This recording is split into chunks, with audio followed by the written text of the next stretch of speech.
میرا دل مقام حبیب ہے۔ اعوذ باللہ من الشیطان الرجیم، بسم اللہ الرحمن الرحیم۔ خواتین و حضرات، السلام علیکم ورحمۃ اللہ وبرکاتہ و مغفرتہ۔ پروگرام احکام شریعت اور فقہ حنفی سے متعلقہ مسائل کے ساتھ ایک دفعہ آپ کی خدمت میں دوبارہ حاضر ہیں۔ اولاً تو چونکہ عید کے بعد یہ پہلا پروگرام ہے تو تمام جتنے عالم اسلام میں بہن بھائی مجھے سن رہے ہیں، آپ سب کو عید کی بہت بہت مبارکباد۔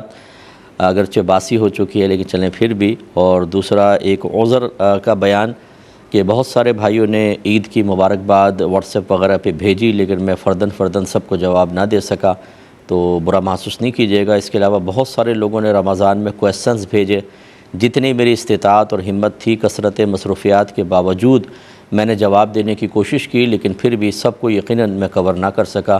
اگر کسی بھائی کو یا بہن کو جواب نہ ملا ہو، اس بنا پر دل آزاری ہوئی ہو، تو میں معافی چاہتا ہوں، مجھے معاف کیجیے گا، کیونکہ بہت زیادہ لوڈ ہوتا ہے۔ یہ نمبر میرا عام ہے، پوری دنیا سے ہی تقریباً لوگ کانٹیکٹ کرتے ہیں، تو اس لیے سب کا جواب دینا پاسبل نہ ہو سکا، تو میری معذرت قبول کیجیے گا۔ سوالات کی طرف آتے ہیں۔ کسی نے کہا ہے کہ فرض کا سلام پھیرنے سے پہلے ہی اگر نماز کا وقت ختم ہو جائے تو کیا حکم شرع ہوگا؟ دیکھیں، اس میں بس یہ اصول یاد رکھیں کہ اگر ایک نماز کے بعد دوسری کسی نماز کا وقت موجود ہے تو پھر اگر ہم نے وقت میں نماز شروع کی ہے، اختتام چاہے دوسری نماز کے وقت میں ہو، نماز ہو جائے گی۔ چنانچہ اس اصول کے مطابق فجر کی نماز نہیں ہوگی، کیونکہ فجر کے بعد کوئی دوسرا نماز کا وقت نہیں ہے۔ اس میں اگر سورج کی کرن نکل آئی ہے اور آپ نے ابھی سلام نہیں پھیرا ہے تو پھر یہ آپ کی نماز فاسد ہو گئی، اس کو قضا کرنا ہوگا۔ باقی ظہر کے بعد، چونکہ ظہر کے اندر عصر کے بعد مغرب کے بعد عشاء اور عشاء کے بعد فجر کا وقت سٹارٹ ہوتا ہے، ان سب کے اندر آپ کی نماز ہو جائے گی۔ اور ایک ہوتا ہے کہ جمعہ کا حکم۔ جمعہ بالکل ایک الگ نماز ہے، یہ 5 نمازوں میں شامل نہیں ہے، لہذا جمعہ کا حکم بھی ہوتا ہے کہ اگر اتنی دیر سے جمعہ پڑھا کہ 2 رکعت کے اندر فرض کر لیں عصر کا وقت سٹارٹ ہو گیا ہے تو یہ جمعہ کی نماز نہیں ہوگی۔ تو جمعہ کے اندر الگ استثناء ہے، باقی 5 نمازوں کا جو اصول ہے وہ آپ کی خدمت میں ذکر کیا۔ یہ کہتے ہیں کہ اگر ہم دیر سے آنکھ کھلتی ہے اور فرض نماز کے اختتام میں صرف 1 یا 2 منٹ باقی ہوں تو ہم نماز کو کیسے ادا کریں؟ دیکھیں، اب 2 چیزیں ہیں۔ پہلی بات تو یہ کہ کیا آپ وضو کر سکتے ہیں اور پھر یہ نماز کا وقت 1-2 منٹ ٹھہرتا ہے، تو پھر تو آپ سب سے پہلے وضو کریں تیزی کے ساتھ، اور اس کے بعد بالاختصار نماز کو ادا کریں۔ اختصار کے ساتھ ادا کرنے کا طریقہ یہ ہے کہ آپ تکبیر لگائیں اور ڈائریکٹ الحمد سے شروع کریں۔ ثنا، اعوذ باللہ، بسم اللہ ترک کر دیں، الحمد پڑھیں، سورت پڑھیں، رکوع کریں، ایک بار اس میں تسبیح پڑھیں، پھر سمیع اللہ لمن حمیدہ ربنا ولک الحمد، سجدے میں بھی ایک تسبیح، پھر اٹھیں، پھر اگلے سجدے میں ایک بار تسبیح۔ اسی طرح 2 رکعتیں کمپلیٹ کر کے جب اتحیات میں آپ بیٹھیں گے تو تشہد پڑھنے کے بعد صرف اتنا کہہ لیں اللہم صلی علی محمد اور پھر سلام پھیر دیں۔ تو یہ بالکل مختصر ہو جاتی ہے، 1 منٹ میں یا 1.5 منٹ میں آرام سے نماز آپ ادا کر سکتے ہیں۔ دوسری صورت یہ ہے کہ آپ دیر سے آنکھ کھلی اور وضو کا بھی ٹائم نہیں ہے، صرف 1-2 منٹ باقی ہیں۔ اس میں علماء کا اختلاف ہے۔ اس میں اکثر علماء ہمارے ائمہ ثلاثہ، امام اعظم امام محمد اور امام ابو یوسف رضی اللہ تعالی عنہما، تینوں جلیل القدر ہستیاں یہ کہتی ہیں کہ یہ وقت میں قلت تیمم کے لیے عذر نہیں ہے، لہٰذا اب وہ نماز قضا ہی ہوگی، تیمم کر کے ادا نہیں کر سکتا، وضو کرے گا تو ٹائم ہی نکل جائے گا۔ لیکن امام اعظم کی ہی ایک اور شاگرد ہیں امام ظفر رحمۃ اللہ علیہ، وہ یہ کہتے ہیں کہ ایسی حالت میں انسان تیمم کر کے نماز ادا کر لے اور وہی اختصار کے ساتھ، اور بعد میں اس نماز کو دہرا لے۔ اکثر علماء لوگوں کی طبیعت اور کیفیات کو دیکھتے ہوئے امام ظفر رحمۃ اللہ علیہ کے قول پہ فتویٰ دینا ہی پسند کرتے ہیں، کیونکہ اگر یہ کہہ دیا جائے اس زمانے کے اندر کہ آپ ٹھیک ہے وضو نہیں کر سکتے، تیمم کی اجازت نہیں ہے، نماز چھوڑ دیں، تو پھر کچھ 3-4 منٹ باقی ہوں گے تب بھی نفس سستی کروا کے نماز قضا کروائے گا، اور یہ اکثر لوگوں کی عادت ہوتی ہے، جہاں رعایت کا مسئلہ ملا وہاں پر سستی طاری ہو گئی، اس وجہ سے امام ظفر رحمۃ اللہ علیہ کے فتوے پر ہی عمل کیا جاتا ہے۔ تو اصل مسئلہ وہی ہے بہرحال، اور اس میں یہ صورتحال ہے، تو بہتر یہی ہے کہ آپ تیمم کر کے نماز کو ادا کر لیں اور بعد میں اس کو دہرا لیں۔ یہ کہتے ہیں کہ بچے کے کان میں، جو نومولود بچہ ہوتا ہے اس کے کان میں اذان نہ دینے کا کیا حکم ہے؟ کیا یہ اذان دینا لازم ہے؟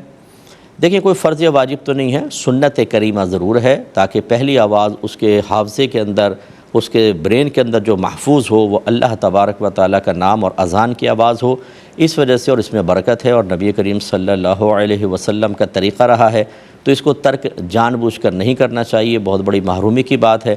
ہاں لیکن یہ ہے کہ کوئی بھول گیا فرض کر لیں اور اذان نہ دے سکا تو یہ نہیں کہیں گے کہ وہ گناہ گار ہوا۔ ایک یہ پوچھا تھا، ایک مختصر سا بریک لیں گے، ہمیں یقین ہے آپ ہمارے ساتھ ہی رہیں۔ بسم اللہ الرحمن الرحیم۔ ایک کویسچن یہ کیا تھا کہ دوستوں میں ایک شخص ہے جو ذرا موٹا دوست ہے، تو باقی دوست اس کے جسم کے ابھرے ہوئے حصوں پہ ہاتھ پھیرتے ہیں، مذاق کرتے ہیں، اور یہ کسی کوئی بری خواہش کی وجہ سے نہیں، ویسے چھیڑ چھاڑ کرتے ہیں اس سے، تو ایسا کرنا کیسا ہے؟ دیکھیں شرعی لحاظ سے ایسی کوئی بھی حرکت کرنا منع ہوتی ہے کہ جس کی بنا پر کسی کی دل آزاری متوقع ہو۔ اب ہم لوگ بعض اوقات کہتے ہیں جی ہم تو سب دوست ہیں یار، مذاق چلتا ہی رہتا ہے۔ بالکل صحیح آپ کہہ رہے ہیں کہ مذاق چلتا رہتا ہے، لیکن کیا سامنے والا ہمیشہ ہر بات کو اگنور بھی کرتا رہتا ہے؟ ایسا نہیں ہوتا۔ خود آپ جو سن رہے ہیں آپ اپنی کیفیات دیکھ لیں کہ بعض اوقات گھر میں کوئی مذاق کرتا ہے، سب مذاق کر رہے ہوتے ہیں، ہم اس کو اگنور کر دیتے ہیں، لیکن بعض اوقات طبیعت ایسی ہوتی ہے، کیفیت ایسی ہوتی ہے کہ کسی کی چھوٹی سی بات بھی بری لگ جاتی ہے، اور اس میں ہم ناراضگی کا اظہار کرتے ہیں، تو سامنے والے کہتے بھی ہیں کہ یار تم تو اتنی سی بات پہ ناراض ہو گئے، مذاق تو چلتا ہی رہتا ہے۔ تو اس کا مطلب یہ ہوا کہ اگر مذاق چلتا بھی رہتا ہے تب بھی کسی کی دل آزاری متوقع ہے، تو اس لیے اس قسم کا کسی کا مذاق اڑانا شرعاً ٹھیک نہیں ہے۔ وہ جب آپ کے پاس آئے گا اس کو ایک خوف ہوگا کہ اب میں جاؤں گا تو میرا مذاق اڑے گا، احساس کمتری میں مبتلا ہوگا۔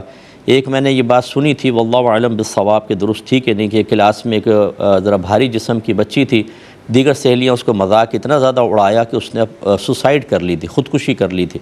تو یہ طریقہ کار ہرگز نہ رکھیں، خدارا اس میں آپ کا بھی نقصان ہے، سامنے والے کا بھی نقصان ہے۔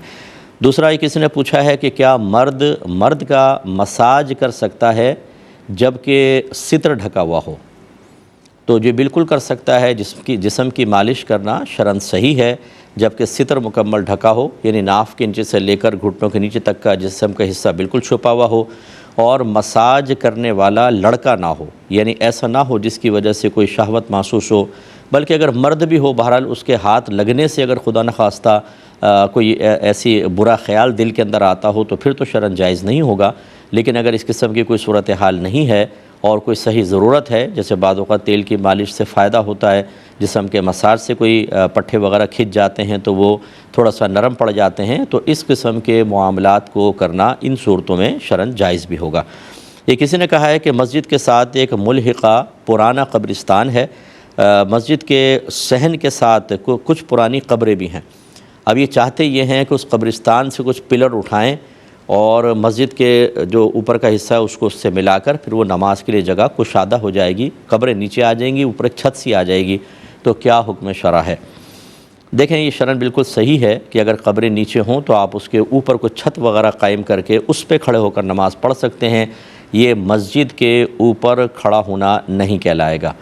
مطاف جو ہے بعض علماء کی تحقیق کے مطابق جو ہم طواف کرتے ہیں اس کے نیچے بھی مزارات ہیں، 70 انبیاء علیہ السلام کے مزار ہیں، بعض نے یہ کہا ہے، تو اب یقینی سی بات ہے اوپر سے ہم طواف کر رہے ہیں تو وہ مزارات کافی نیچے ہیں اور یہ اوپر ایک چھت سی بنا دی گئی ہے، تو اس میں کوئی حرج نہیں ہے۔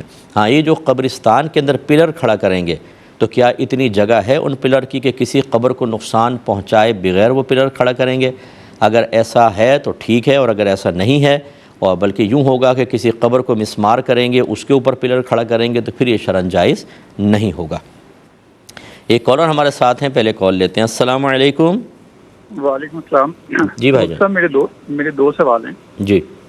ایک یہ سوشل میڈیا ویب سائٹ پہ یوٹیوب فیس بک وغیرہ پہ آپ کو پتا ہے کہ اس میں مختلف چیزیں شو ہوتی ہیں، جیسے اوپر جوتے کی یا کسی پاؤں کی تصویر ہوتی ہے اور نیچے خانہ کعبہ کی یا مسجد نبوی وغیرہ کی تصویریں آ رہی ہوتی ہیں، اور تو اس طرح کی چیزوں کو دیکھنے کا، یا کچھ اسلامک پروگرامز میں بھی سم ٹائم ایسا ہوتا ہے کہ کرسی پہ چیئر پہ بیٹھے ہوتے ہیں، نیچے پٹی چل رہی ہوتی ہے جس پہ نام مقدس لکھے ہوتے ہیں، تو اس کو دیکھنے کا شرعی حکم کیا ہوگا؟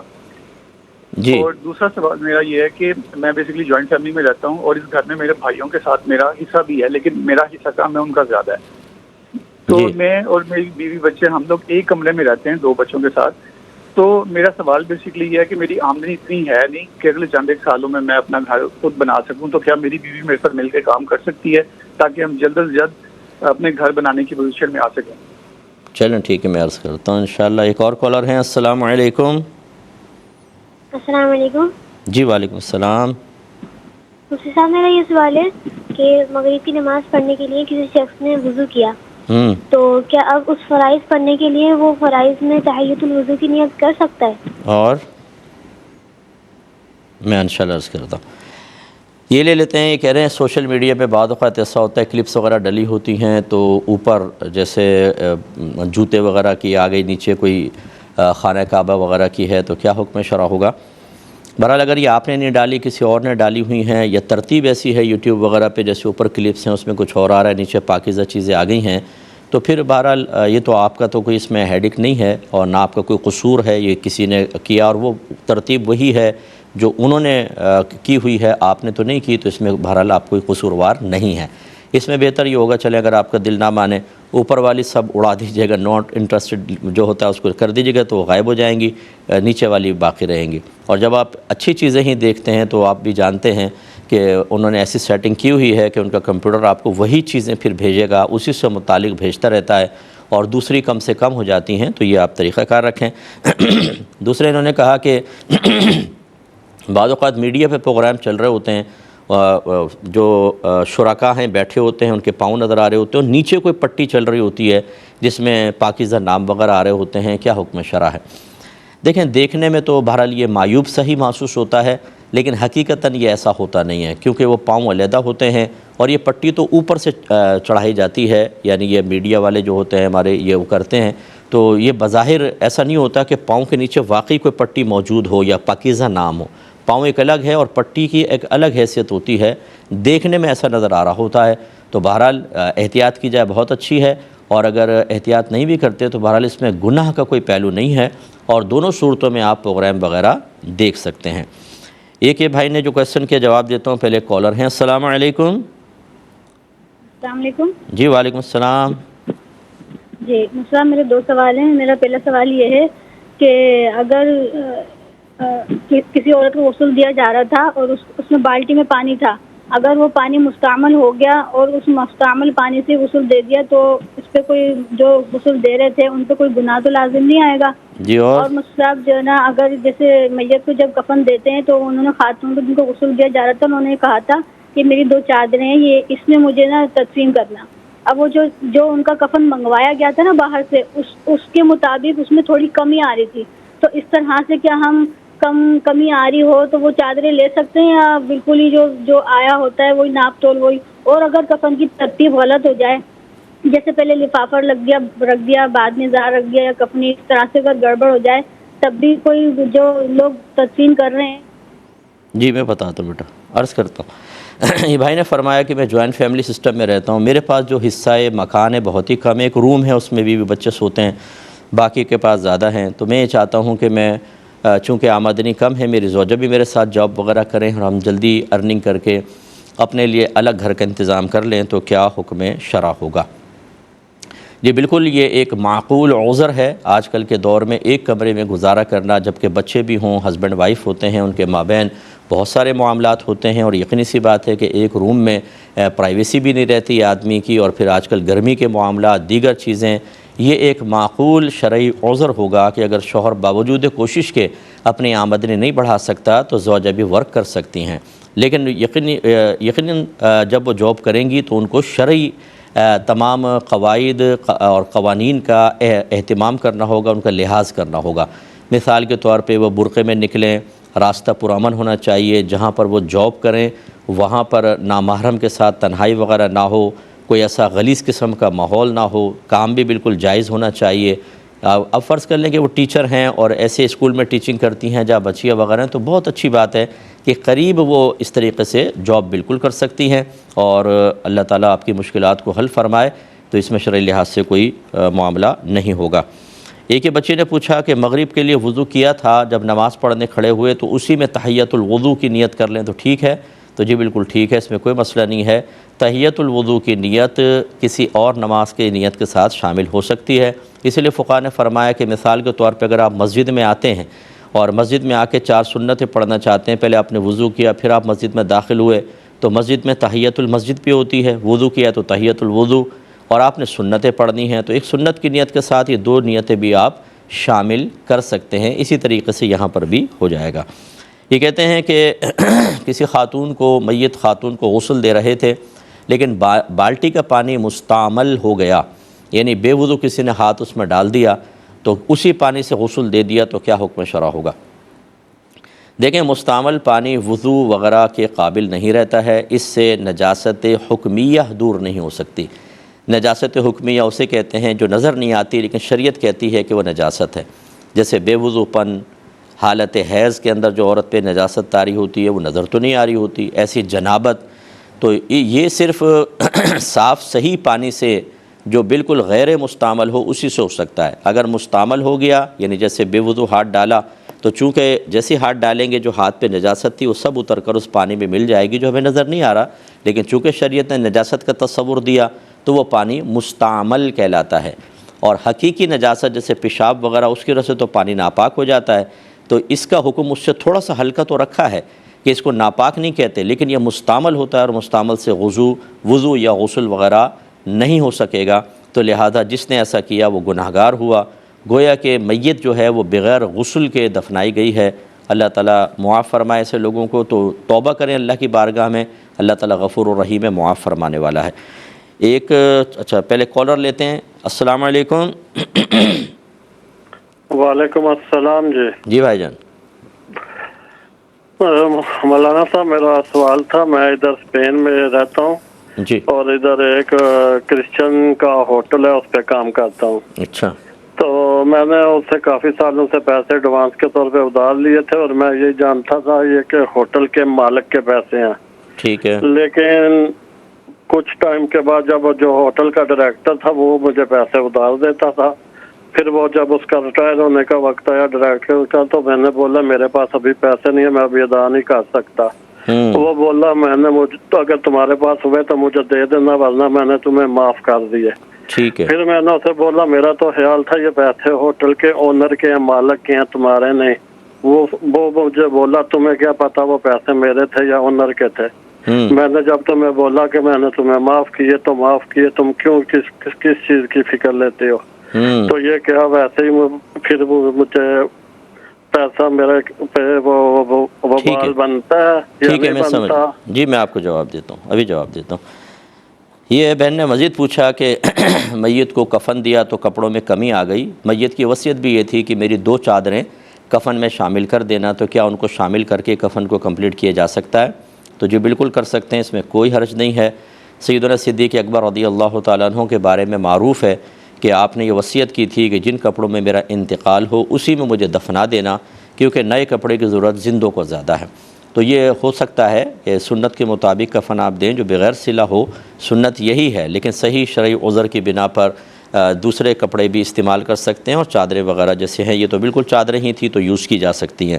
دوسرے نے کہا کہ ترتیب غلط ہو گئی، کیونکہ وہ جو بڑی چادر ہوتی ہے پھر تہبند ہوتا ہے، پھر اس کو ازار بھی کہتے ہیں، کفنی وغیرہ ہے، سینہ بند ہے، دوپٹہ ہے، یہ 5 کپڑے خواتین کے ہوتے ہیں، اور ان میں ایک مخصوص ترتیب ہوتی ہے کہ پہلے یہ رکھیں گے پھر یہ۔ اب وہ کہتی ہیں ترتیب بدل گئی تو کیا حکم شرع ہوگا؟ دیکھیں یہ ترتیب سنت مبارکہ ہے، اگر یہ سنت ترک بھی ہو گئی تو اس سے کوئی فرق نہیں پڑے گا، وہ کفن ہی ہے، اور اس کو کفن سنت ہی کہیں گے، کوئی ایسا مسئلہ نہیں ہے۔ ترتیب بھی ایک سنت تھی اور ترتیب ترک ہو گئی تو کوئی بات نہیں، لیکن کفن بالکل درست رہا۔ یہ بھائی نے فرمایا کہ کسی کرسچن کے ہوٹل میں کام کرتے تھے، ڈائریکٹر ان کو قرضہ دیتا تھا، لیکن ان کا گمان یہ تھا کہ یہ ہوٹل کے مالک کے حقیقتاً پیسے ہیں۔ جب وہ ڈائریکٹر جانے لگا تو اس نے یہ کہا کہ اگر آپ دے سکیں تو مجھے دے دیجیے گا ورنہ معاف۔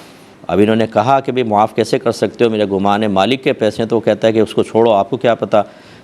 تو اب کیا حکم شرع ہوگا؟ دیکھیں چونکہ ابھی آپ کا صرف یہ گمان ہے کہ شاید یہ مالک کے پیسے ہوں گے ڈائریکٹر کے نہیں، تو گمان سے یقین تبدیل نہیں ہوتا۔ الیقین لا یزول بالشک، شک سے یقین زائل نہیں ہوتا۔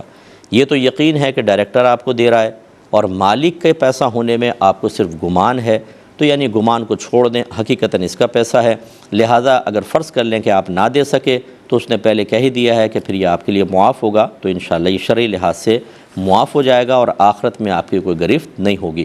ہاں اگر آپ دے سکتے ہوں تو بہرحال اس کو دیں۔ اب یہ اس کے ثواب دید پر اصل فرض کر لیں کہ اس نے مالک کے لے کر آپ کو دیے تھے، آپ کو نہیں بتایا، یہ اس کا ہیڈیک ہے، وہ آخرت میں خود جواب دہ ہوگا، آپ نے اس سے لیے تھے، آپ اسی کو واپس کر دیں، اور اگر نہ دے سکیں تو وہ پہلے معاف کر چکا ہے، پھر وہ بالکل معاف ہو جائے گا۔ ایک مختصر سا بریک لیں گے، ہمیں یقین ہے آپ ہمارا انتظار کریں گے۔ بسم اللہ الرحمن الرحیم، پہلے کالز لیتے ہیں پھر انشاءاللہ جوابات۔ السلام علیکم۔ وعلیکم السلام ورحمۃ اللہ۔ جی بھائی جان۔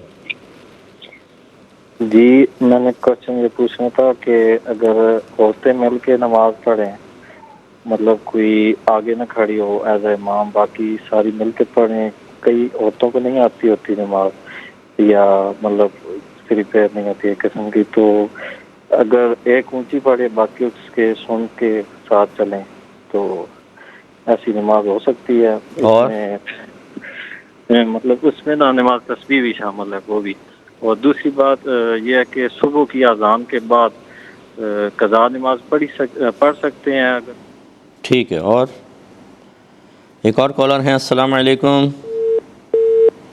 شاید لائن ڈراپ ہو گئی ہے۔ دیکھیں، خواتین کی جماعت فقہ حنفی کے روشنی میں سخت مجبوری کے بغیر مکروہ تحریمی ہے، یعنی حرام کے نزدیک ہے، اس لیے بہنیں نہ فرائض کی جماعت کروائیں نہ نوافل کی کروائیں، لیکن بالفرض کوئی صحیح شرعی مجبوری ہو، جیسے کہ فرض کر لیں کہ ایک یہ شرعی مجبوری ہو سکتی ہے کہ محلے کی عورتیں نہ نماز پڑھتی ہیں نہ احکام سیکھتی ہیں اور گناہ اپنے عروج کے اوپر ہیں، ایسے میں کوئی عالمہ فاضلہ متقیہ خاتون یہ ایک ٹیکنیک یا ایک تدبیر اختیار کریں کہ عورتوں کو کہیں کہ چلیں جی گھر میں ہم جماعت سے نماز پڑھیں گے، آپ میرے پاس آئیے گا، اور پھر وہ جماعت کروائیں، اور جماعت کروانے کے بعد پھر عورتوں کو واضح نصیحت کریں تاکہ گناہ ختم ہوں، اور ٹو دا پوائنٹ یعنی فرض علوم سکھائیں ان کو تاکہ عقیدہ ٹھیک ہو، ان کے احکام شرعیہ عملیہ سیکھیں خواتین، اور صغیرہ کبیرہ ظاہری باطنی گناہوں کی معرفت حاصل ہو، تو اس زمانے کے اعتبار سے اس کی اجازت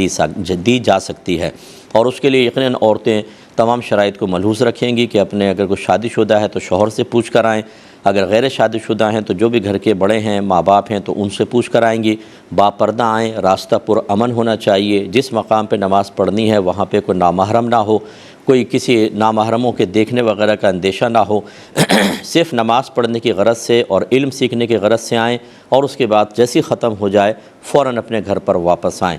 اگر ان شرائط کو ملحوظ رکھ سکتے ہوں تو گنجائش نکلے گی۔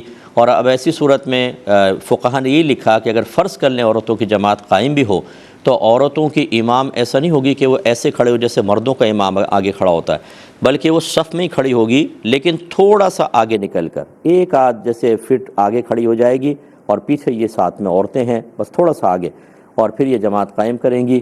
تو یہ تو اس طرح ہو سکتا ہے، ورنہ منع ہی ہوگا۔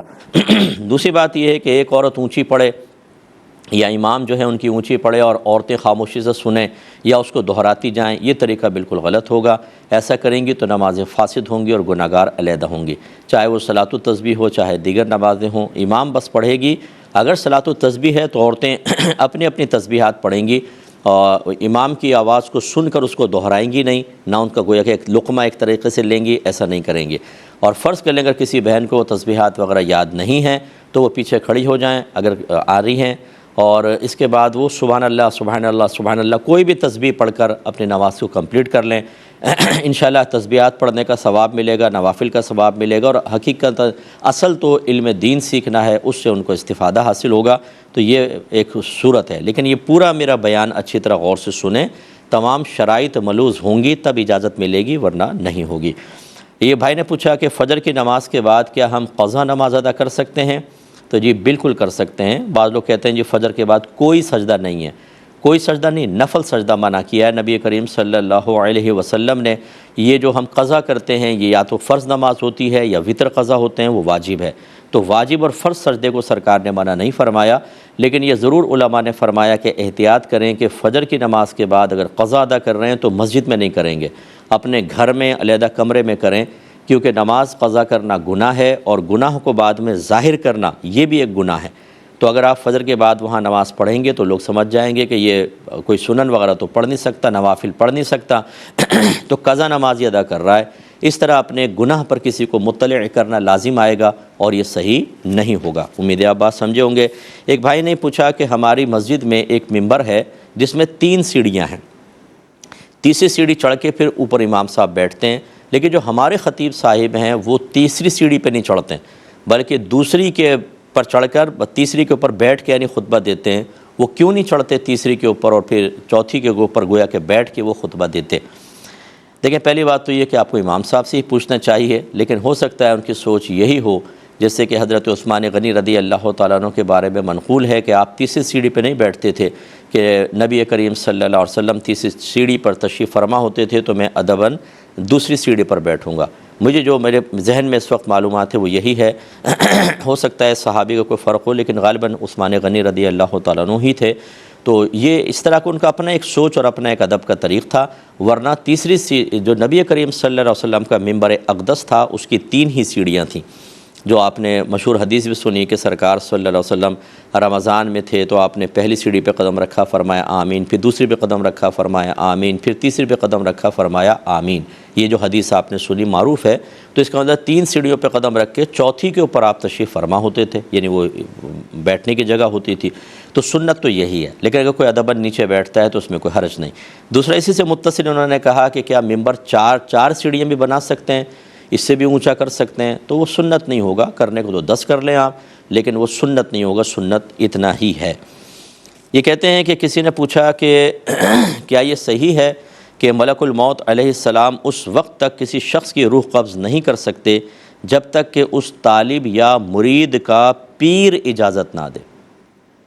یہ بالکل غلط بات ہے، اور جس نے بھی ایسا کی انتہائی گمراہ کرنے والا یہ بیان ہے، ایسا بالکل بھی نہیں ہے۔ نبی کریم صلی اللہ علیہ وسلم میں تو یہ مروجہ پیری مریدی تھی ہی نہیں۔ اس وقت جو ملک الموت علیہ السلام آتے تھے تو کیا قانون کیا تھا؟ اور کیا پیری مریدی شروع ہونے کے بعد پھر اللہ کا قانون بدل گیا کہ اب ملک الموت علیہ السلام کو اجازت لینی ہوگی؟ اگر خدا نخواستہ معاذ اللہ کوئی دعویٰ کرے کہ ہاں بدل گیا تو سوال یہ پیدا ہوگا بدلنے والا کون ہے؟ ناسخ اور منسوخ کا بیان تو اللہ کے نبی ہی کر سکتے ہیں، پھر یہ کس نے قانون بدل دیا اور اس پر اطلاع کیسے ہو گئی؟ اور دوسری بات یہ ہے کہ پیر اتنا مطلب اونچا کیسے ہو گیا کہ ملک الموت علیہ السلام اللہ کا حکم پورا کرنے کے لیے پہلے اس سے پرمیشن لیں گے اور پھر وہ اجازت دے گا تو روح قبض کریں گے، ورنہ نہیں۔ حالانکہ فرشتے اپنی طرف سے کچھ بھی نہیں کرتے، وہ وہی کرتے ہیں جس کا اللہ ان کو حکم دیتا ہے۔ یہ نص قطعی، نص قرآنی ہے کہ فرشتے خود کچھ نہیں کرتے، وہی کرتے ہیں جس کا انہیں حکم دیا جاتا ہے۔ اب میں ایسے مطلب کم علم شخص اور گمراہ کن شخص سے کویسچن کرتا ہوں کہ ذرا یہ بتائیے کہ وہ تو اللہ کے حکم سے آئے تھے کہ اس وقت اس کی روح قبض کرو، یہاں پیر درمیان میں آ گیا کہ میں اجازت نہیں دیتا ہوں۔ اب وہ پیر کی مانے گا یا اللہ کا حکم مانیں گے ملک الموت علیہ السلام؟ یہ بتائیں۔ اور ان کے کہنے کے مطابق تو ملک الموت علیہ السلام روح قبض ہی نہیں کر سکتے جب تک کہ پیر اجازت نہ دے۔ بالکل جاہل ہے جس نے بھی یہ بات کہی، ایسے لوگوں سے دور رہیں۔ یہ اپنے چکنی چپڑی باتیں، لہجوں کے اتار چڑھاؤ، لچھے دار گفتگو سے قوم کو اسی طرح بیوقوف بنا کر اپنے گرد جمع کرتے ہیں، اور ان کو خود یہ تمیز نہیں ہوتی۔ پیر بعض وقت تو ایسے سے پیر ہوتے ہیں جن کے پاس نہ علم ہے، نہ روحانی طاقتیں، نہ قوتیں ہیں، انہوں نے مطلقاً کہہ دیا۔ تو مطلقاً ہو یا مقیداً ہو، بہرحال کوئی بہت ہی صاحب علم پیر ہو اس کو بھی اس کے پاس بھی اختیار نہیں۔ اللہ تبارک و تعالیٰ جس کی روح قبض کرنا چاہتا ہے، ملک الموت علیہ السلام آتے ہیں اللہ کے حکم سے اور روح قبض کرتے ہیں اللہ کی پرمیشن کے بعد، انہیں کسی کی پرمیشن کی حاجت نہیں ہے۔ ایک یہ کہا کہ کسی نے پوچھا تھا کہ بعض اوقات ہم کسی جگہ جاتے ہیں تو ہمیں ایسا لگتا ہے جیسے ہم نے پہلے کہیں یہ چیزیں دیکھی ہوئی ہیں، یا کوئی گھر میں واقع ایسا ہوتا ہے، کوئی کپ ٹوٹا، کوئی گلاس ٹوٹا، ایک دم ذہن کہتا ہے ایسا پہلے بھی کبھی ہوا تھا۔ تو جب ایک نے یہ بات کہی تو دوسرے نے کہا کہ بھئی مسئلہ یہ ہے کہ یہ اس لیے ہوتا ہے کہ عالم ارواح میں یہ سب روحوں کو دکھایا جاتا ہے، تو وہ ایک آپ کو یاد ہوگا، اور پھر پریکٹیکلی طور پر ہوتا ہے تو ایسا لگتا ہے جیسے پہلے ہوا ہے، کیا حکم شرع ہوگا؟ دیکھیں یہاں پر بھی وہی بات ہے کہ یہ بالکل غلط ہے۔ عالم ارواح میں کس نے یہ کہا کہ روحوں کو جو کچھ ہونے والا تھا سب کا سب دکھا دیا جاتا ہے؟ کہیں پر بھی نہیں موجود ہے۔ یہ خواہ مخواہ ایک غیبی امور کے اندر مطلب مداخلت بیجا کرنا، یہ غیبی خبر تو نبی ہی دے سکتا ہے، اور احادیث میں تو ایسا کچھ بھی نہیں ہے۔ تو اس لیے یہ غلط بات ہے، عالم ارواح میں کچھ نہیں دکھایا جاتا، جو کچھ معاملہ ہوتا ہے، یہ کبھی ایسا ہوتا ہے کہ ہو سکتا ہے آپ نے خواب میں کوئی چیز دیکھ لی ہو اور وہ چیز بعض اوقات سامنے بھی آ جاتی ہے، تو یہ ہو سکتا ہے کہ وہ خواب والی چیز آپ کو بھول گیا کہ خواب میں دیکھا تھا، ایسا لگا جیسے یہ پہلے ہوا ہے، لیکن حقیقتاً آپ نے خواب میں دیکھا، کیونکہ بہت ساری خواب کی چیزیں یاد نہیں رہتی۔ جب آپ رات میں خواب دیکھتے ہیں، صبح اٹھتے ہیں تو یہ کہتے نظر آتے ہیں یار آج بہت میں نے خواب دیکھے، اچھا سنا، یاد ایک بھی نہیں ہے، وہ بھول جاتے ہیں۔ تو یہ ایسا ہو سکتا ہے، لیکن عالم ارواح والی بات بہرحال بالکل غلط ہے۔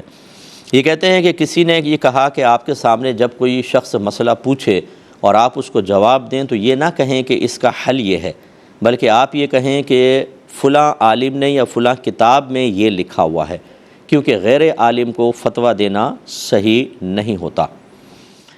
دیکھیں دو چیزیں ہوتی ہیں، ایک یہ ہوتا ہے کہ آپ کوئی مسئلہ بیان کر رہے ہیں بغیر کسی کے پوچھے، اس میں تو یہ ہو سکتا ہے آپ مسئلہ بیان کریں اور ریفرنس نہ دیں کہ میں نے کسی عالم سے سنا ہے یا میں نے کسی کتاب میں پڑھا ہے، پھر یہ کہنے کی حاجت نہیں ہوتی، آپ کہتے ہیں چلے میں وضو کے مسائل آپ کو بتاتا ہوں، تو آپ نے بتا دیے جبکہ آپ نے سیکھے ہوئے تھے۔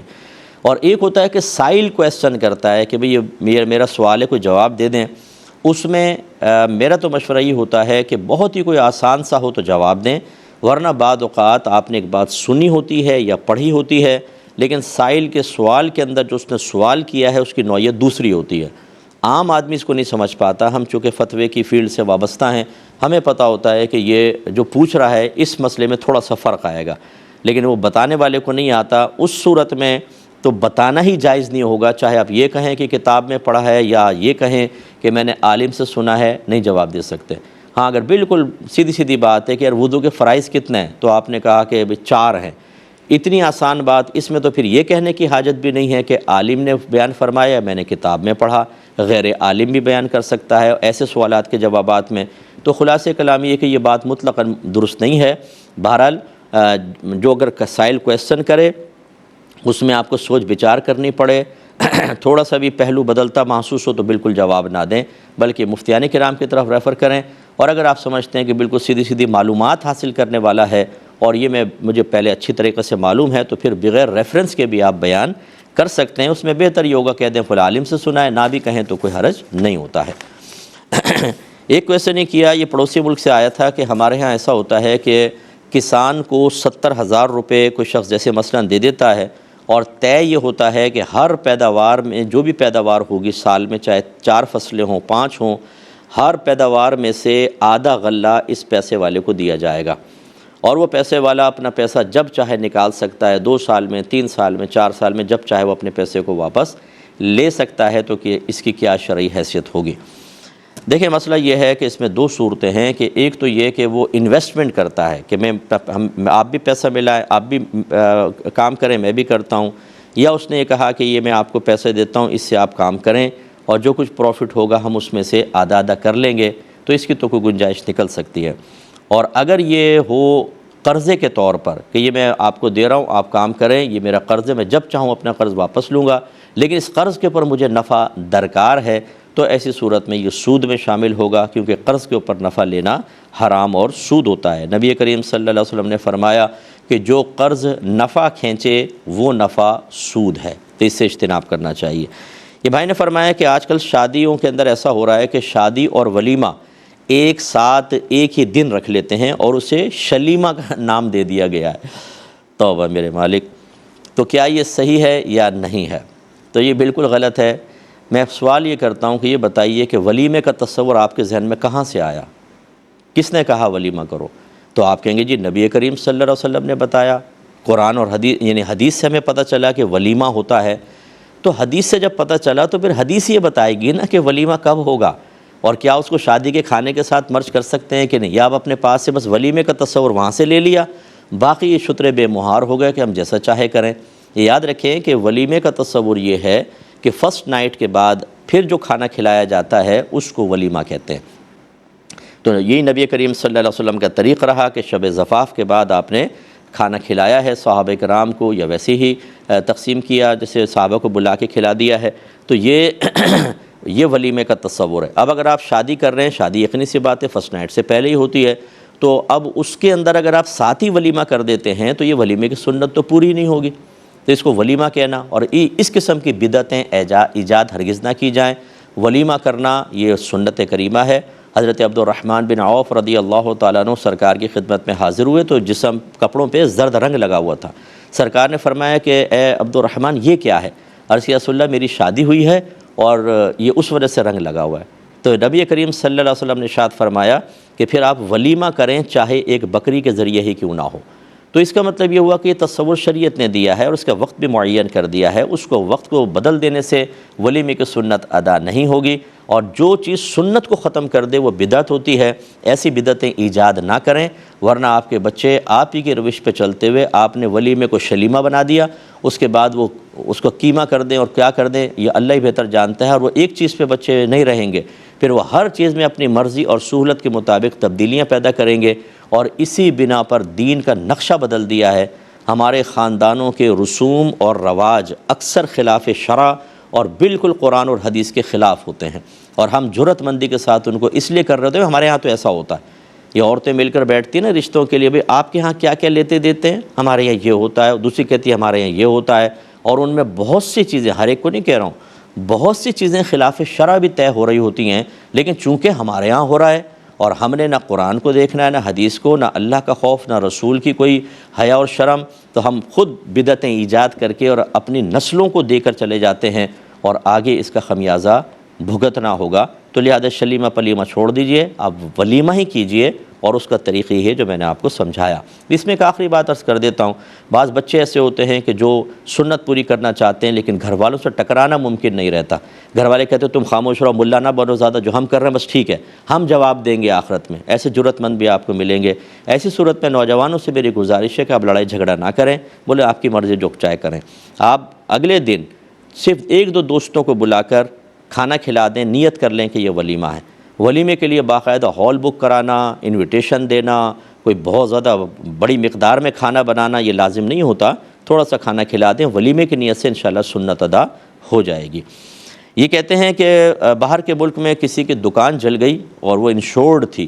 جب انشورنس والے آئے تو شخص نے جھوٹ بول کر جو دکان میں مال تھا وہ بہت زیادہ بیان کیا, اور اس کے مطابق اس کو پیسے مل گئے, اور اسی سے پھر اس نے دکان دوبارہ بنا کے اب کاروبار اسٹارٹ کیا ہے. تو اس دکان پر جاب کرنا کیسا ہے؟ دیکھیں, آپ کا جاب کرنے میں کوئی حرج نہیں ہے. آپ جائز کام کریں گے, آپ اپنی محنت کی, اپنی سروس کی سیلری لیں گے تو آپ کے لیے کوئی مسئلہ نہیں ہے. اس نے جھوٹ بولا, غلط طریقے سے مال حاصل کیا, اس کا وبال اس پر ہوگا. آپ کے لیے اس وہاں پر جاب کرنا بالکل شرعاً جائز ہے. ہاں یہ ضرور ہے کہ آپ دل سے اس کے اس برے فعل سے راضی نہ ہوں, بالکل دل میں برا جانیں. اگر آپ دل سے راضی ہوئے, بلکہ خوش ہوئے, بلکہ آپ نے کہا زبردست تم نے تو 6 لاکھ 10 لاکھ اور زیادہ لے لیے, تو اس صورت میں آپ بھی گناہ میں بالکل شامل ہو جائیں گے اور گناہ گار ہوں گے. دل میں برا جانیں, جاب کرنے میں کوئی حرج نہیں ہے.